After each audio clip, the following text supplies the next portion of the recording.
vamos a mirar un poco de el contexto en el cual utilizamos estas tres palabras como auxiliar.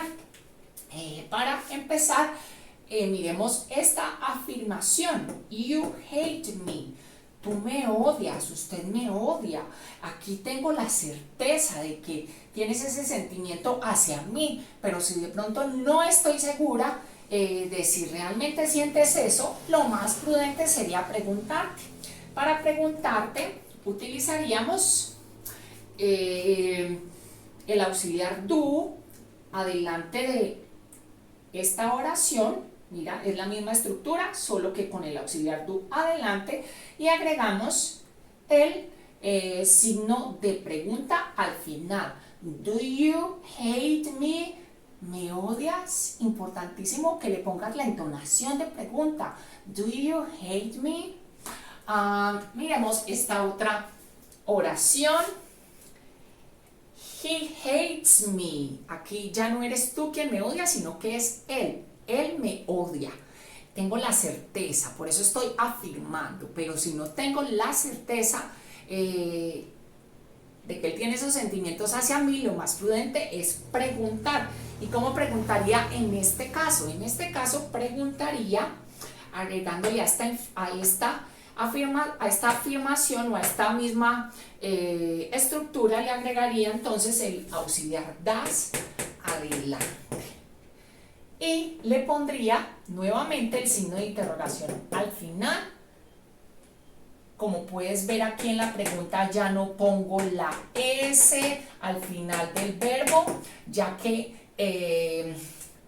en la pregunta el auxiliar das asume la carga de esa S que el verbo generalmente tiene en la afirmación. Does he hate me?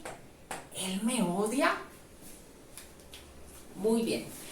Profe, pero ¿por qué en la primera pregunta utilicé tú y por qué en la segunda utilizo das? Sencillo, los dos los vamos a utilizar para preguntar por algo que sucede en el presente, pero do va a estar relacionado con casi todos los sujetos o los pronombres personales y das estará como auxiliar nuevamente relacionado únicamente a preguntas en las cuales el sujeto principal sea he, she o it.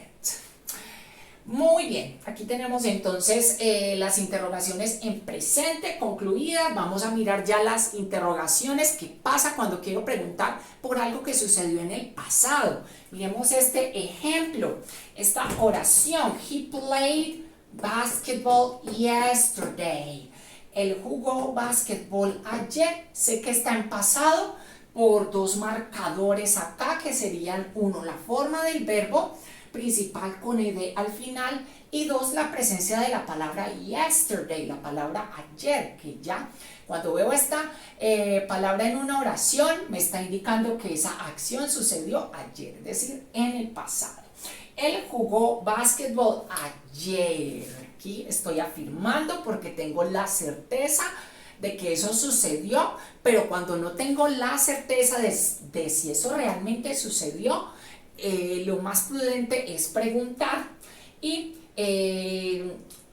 para preguntar sobre esta acción que sucedió en el pasado, utilizaría el auxiliar did al inicio de la oración. Did,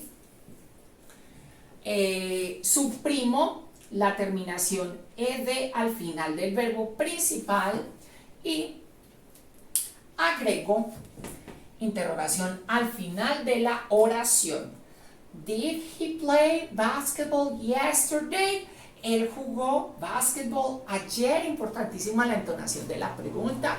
Recuerda, profe, ¿por qué suprimí la ed acá al final del verbo play? La suprimí porque el auxiliar did ya está llevando la carga del pasado que este